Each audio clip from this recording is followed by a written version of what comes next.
ফরিদপুরে শিক্ষা কর্মকর্তার বিরুদ্ধে অপপ্রচারের প্রতিবাদে মানববন্ধন। বিশেষ প্রতিবেদক, ফরিদপুর থেকে।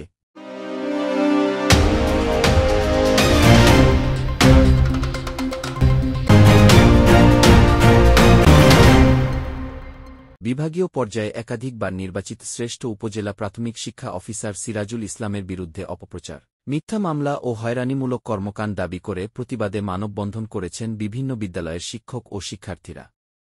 শনিবার ৫ই অক্টোবর বেলা 10:30টায় ফরিদপুরের মধুখালী উপজেলার রেলগেট এলাকায় উক্ত মানববন্ধন করে অপপ্রচারকারীদের শাস্তির দাবি করা হয়। মধুখালী উপজেলা প্রাথমিক শিক্ষা পরিবারের আয়োজনে মানববন্ধনে শিক্ষকেরা সহ বিভিন্ন স্কুল থেকে আসা শিক্ষার্থীরা দাবি করে জানান, কয়েকজন ব্যক্তি উদ্দেশ্যমূলকভাবে ওই প্রাথমিক শিক্ষা কর্মকর্তার বিরুদ্ধে অপপ্রচার চালিয়ে শিক্ষা বিভাগের সম্মান ক্ষুণ্ণ করেছেন। এ ঘটনা তীব্র প্রতিবাদ জানিয়ে অপরাধীদের শাস্তি দাবি করেন তারা। তিনি অতীতে এই মধুখালীতে অনেক কর্মকাণ্ড করেছেন, মিথ্যা অপপ্রচার করে অনেকের কাছে টাকা নিয়েছে।